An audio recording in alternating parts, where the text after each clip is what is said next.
Hi, welcome to Raw Math. Today I'm doing a series of videos on linear functions. The following graph shows the distance s in meters a swimmer has traveled in t seconds. All right, so one thing I like to do in a graph, as silly as it sounds, is label my axes. Just, it tells us that this is seconds and this is distance.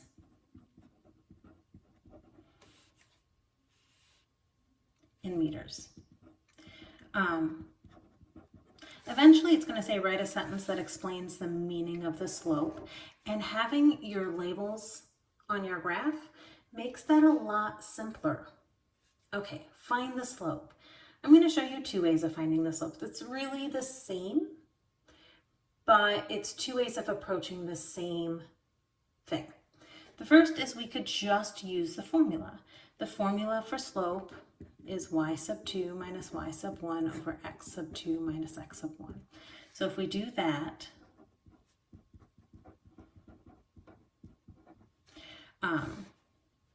we have the slope is, and we'll say that this is the first point, 0.1, and this is 0.2. So we have 33 minus 22 over 15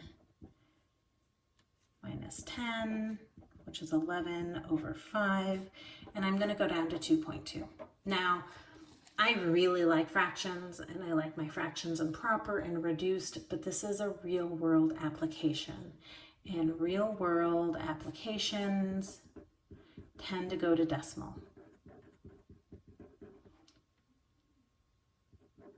That's not how you spell decimal. And math world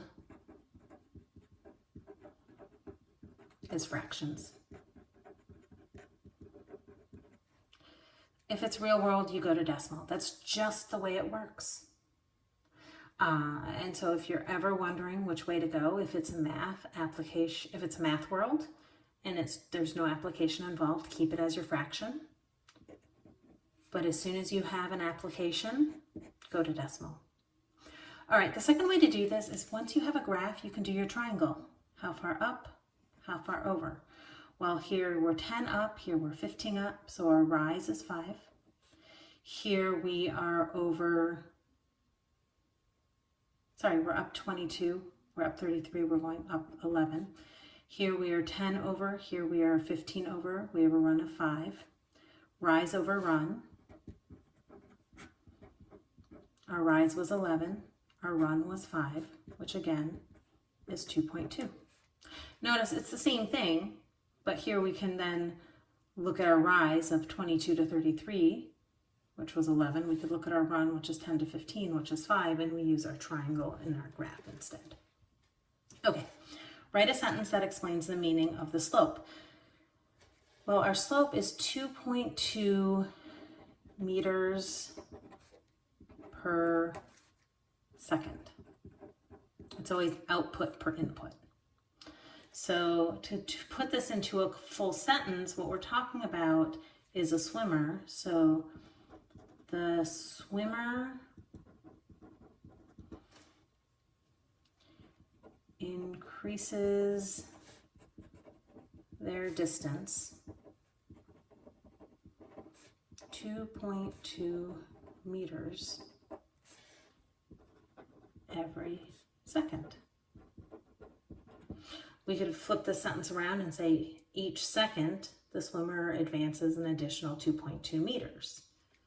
There's a lot of ways we can do this, but the whole idea is we have to talk about there's an increase in distance by 2.2 meters every second. And somehow you have to imply that the slope talks about this increase.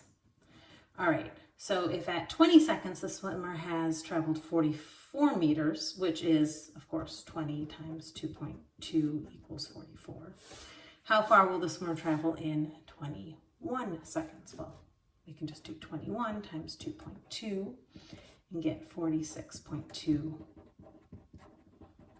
meters. All right. We also could have done 44 plus 2.2 to get 46.2. All right, I hope you've enjoyed this video. Please subscribe to my YouTube channel, like my Facebook page, and I'll see you on the next video. Thanks.